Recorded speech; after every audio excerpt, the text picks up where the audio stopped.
Dari sekian miliar manusia yang pernah lahir di dunia, siapa di antara mereka yang punya pengaruh besar terhadap jalannya sejarah? Dasar pemikiran ini kemudian dijawab oleh seorang astrofisikawan berdarah Yahudi Amerika, yaitu Michael X. Hart, dalam bukunya yang terkenal berjudul 100 Tokoh yang Paling Berpengaruh dalam Sejarah. Buku laris buah pemikiran pria kelahiran New York 28 April 1932 yang juga dikenal sebagai separatis kulit putih. Penuh argumentasi mengurai seputar 100 tokoh yang telah memegang peranan merubah arah sejarah dunia. Tak peduli bijak bestari atau terkutuk, kesohor atau gurem, gemerlapan atau biasa-biasa saja, yang jelas, ke-100 tokoh ini adalah anak-anak manusia yang telah memberi bentuk kepada kehidupan kita. Lagi pula, apa yang disebut pengaruh tidaklah mesti selalu berkaitan dengan kelembutan, baik hati, atau belas kasih. Itulah sebabnya Stalin dan Hitler memiliki tempat dalam daftar buku ini.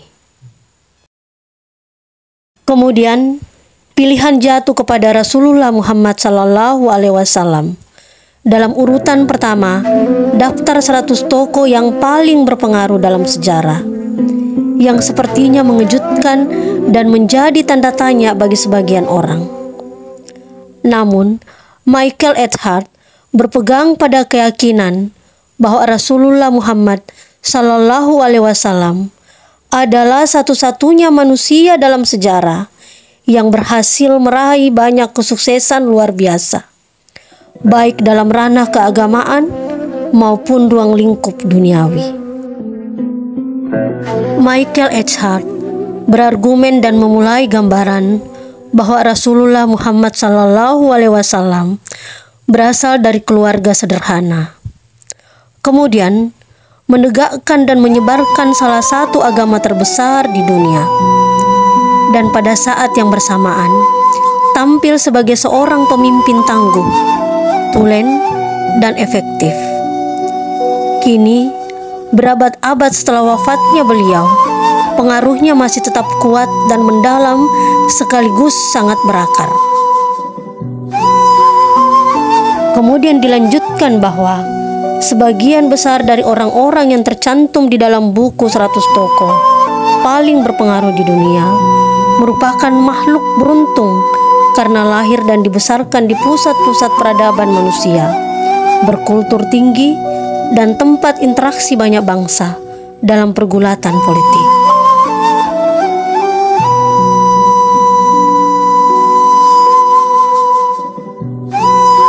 Nabi Muhammad sendiri lahir pada tahun 570 Masehi di kota Mekah, suatu tempat yang waktu itu merupakan daerah yang dianggap terbelakang di dunia, jauh dari pusat perdagangan, seni, maupun ilmu pengetahuan.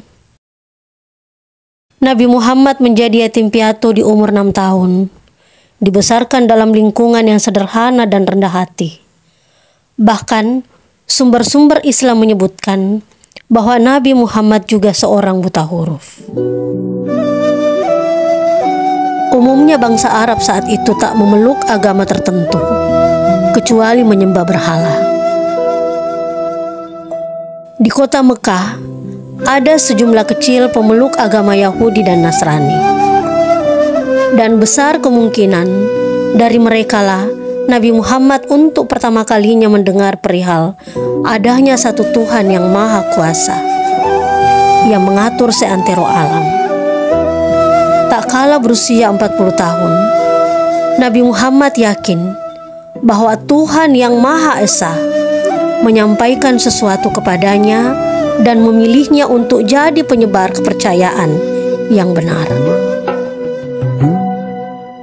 Selama 3 tahun, Nabi Muhammad hanya menyebar Islam terbatas pada kawan-kawan dekat dan kerabatnya. Tak kala memasuki tahun 613, beliau mulai tampil di depan publik. Begitu Islam perlahan mulai memiliki pengikut, penguasa Mekah memandang beliau sebagai orang berbahaya. Di tahun 622, Nabi Muhammad kemudian hijrah ke Madinah, sekaligus meninggalkan ancaman teror yang menimpa beliau di Mekah. Peristiwa hijrah ini merupakan titik balik penting bagi kehidupan Rasulullah Muhammad SAW. Bila di Mekah, Nabi Muhammad menghadapi hambatan dalam dakwahnya menyebarkan Islam. Di kota Madinah, pengikut beliau makin bertambah, sehingga dalam tempo cepat memperoleh pengaruh yang menjadikan beliau seorang pemegang kekuasaan yang sesungguhnya.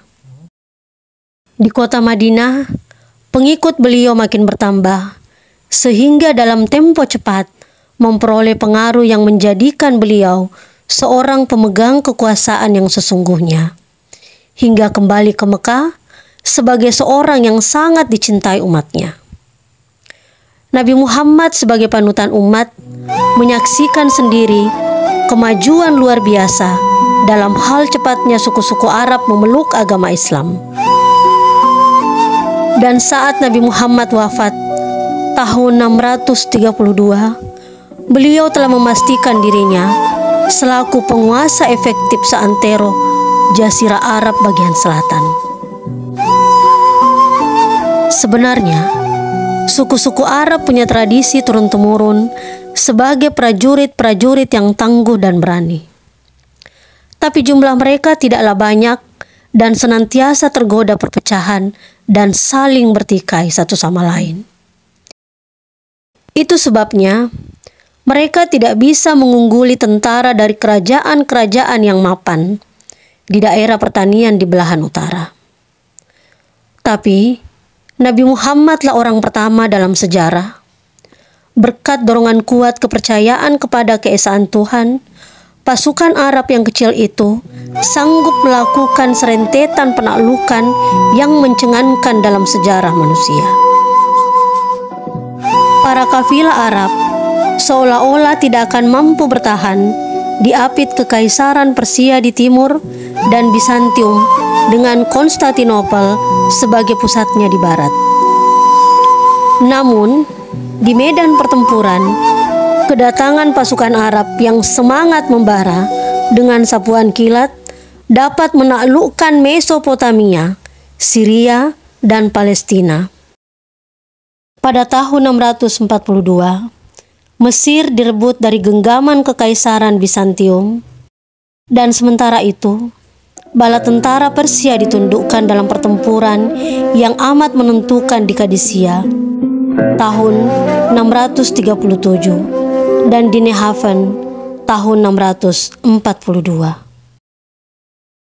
Tapi penaklukan besar-besaran di bawah pimpinan sahabat Nabi, yaitu Abu Bakar dan Umar bin Khattab, tidak menunjukkan tanda-tanda berhenti sampai di situ. Pada tahun 711, pasukan Arab telah menyapu habis Afrika Utara hingga ke tepi Samudra Atlantik. Dari situ, mereka membelok ke utara dan menyeberangi Selat Gibraltar dan memukul mundur kerajaan Visigotik Spanyol. Sepintas lalu orang mesti mengira pasukan Muslim akan menguasai seluruh Eropa. Tapi pada tahun 732, dalam pertempuran yang masyhur dan dahsyat di Tours, satu pasukan Muslim yang telah maju ke pusat negeri Prancis pada akhirnya dihentikan oleh orang-orang Frank. Biarpun begitu, hanya dalam tempo secuil abad pertempuran, orang-orang Arab ini dijiwai dengan ucapan-ucapan Nabi Muhammad SAW telah mendirikan sebuah imperium membentang dari perbatasan India hingga pasir putih tepi pantai Samudra Atlantik. Sebuah imperium terbesar yang pernah dikenal dalam sejarah manusia. Dan dimanapun penaklukan dilakukan oleh pasukan Muslim, selalu disusul dengan berbondong-bondongnya orang-orang masuk Islam. Ternyata, Tidak semua penaklukan wilayah itu bersifat permanen. Orang-orang Persia, walaupun masih tetap penganut setia agama Islam, merebut kembali kemerdekaannya dari tangan Arab. Dan di Spanyol, sesudah melalui peperangan 7 abad lamanya, akhirnya berhasil dikuasai kembali oleh orang-orang Nasrani. Sementara itu, Mesopotamia dan Mesir, 2 tempat kelahiran kebudayaan purba, tetap berada di tangan Arab, seperti halnya seantero pantai utara Afrika. Agama Islam tentu saja menyebar terus dari satu abad ke abad lain, jauh melangkah dari daerah taklukan. Umumnya jutaan penganut Islam bertebaran di Afrika, Asia Tengah, lebih-lebih Pakistan dan India sebelah utara, serta Indonesia. Di Indonesia, agama Islam yang baru itu merupakan faktor pemersatu.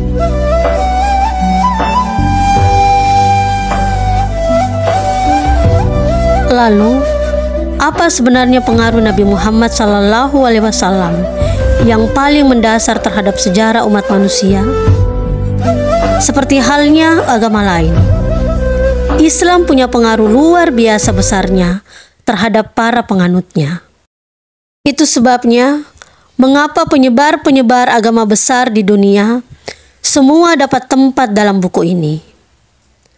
Kemudian akan timbul pertanyaan, apa alasan menempatkan urutan Nabi Muhammad SAW lebih tinggi dari Nabi Isa dalam daftar buku ini?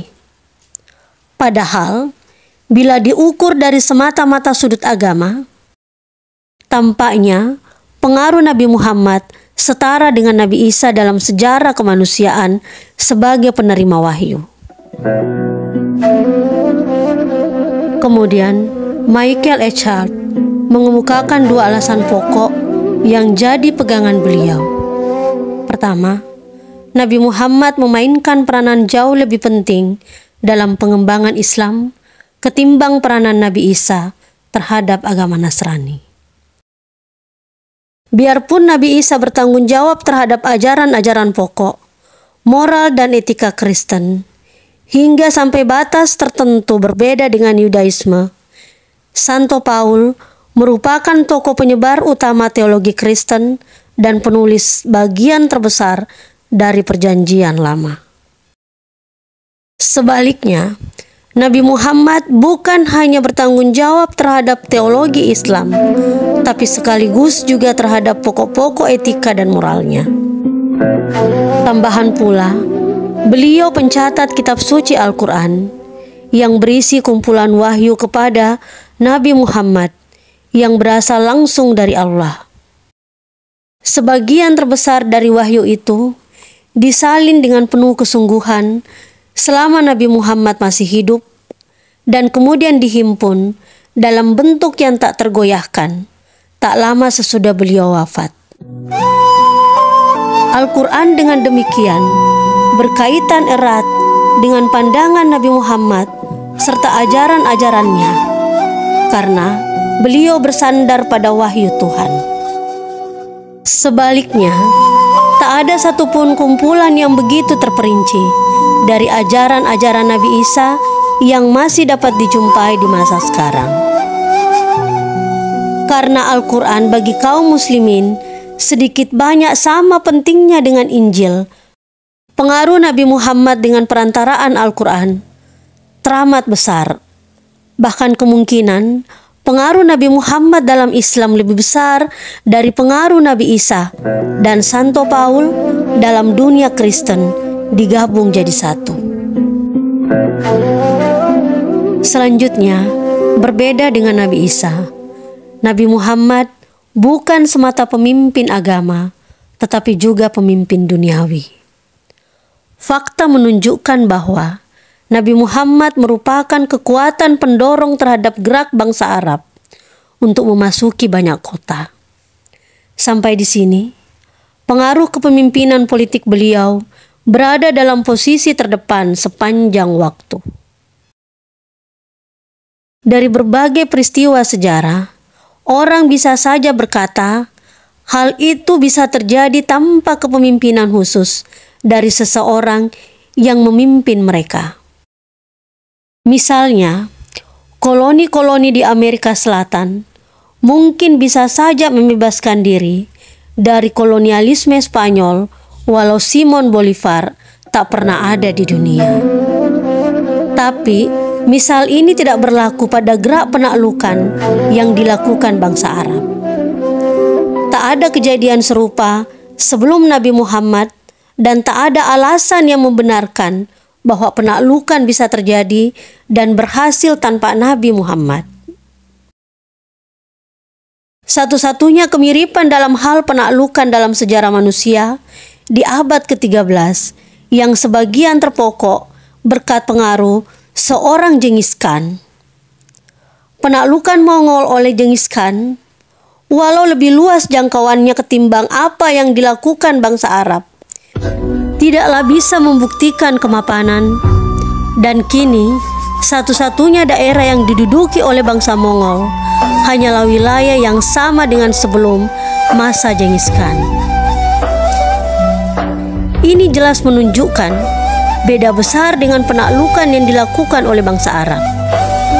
Membentang dari Irak hingga Maroko, terbentang rantai bangsa Arab yang bersatu, bukan semata berkat posisi sentral Al-Quran di kalangan kaum muslimin dan anutan agama Islam, tapi juga dari kesamaan bahasa, sejarah, dan kebudayaan. Pada paragraf terakhir, Michael H. Hart mengakhiri uraiannya dengan mengatakan, "Jadi dapatlah kita saksikan penaklukan dan dakwah yang dilakukan bangsa Arab di abad ke-7 terus memainkan peranan penting dalam sejarah umat manusia hingga saat ini. Dari segi inilah, saya menilai adanya kombinasi tak terbandingkan antara segi agama dan segi duniawi yang melekat pada pengaruh diri Nabi Muhammad, sehingga saya menganggap Nabi Muhammad SAW dalam arti pribadi adalah manusia yang paling berpengaruh dalam sejarah manusia."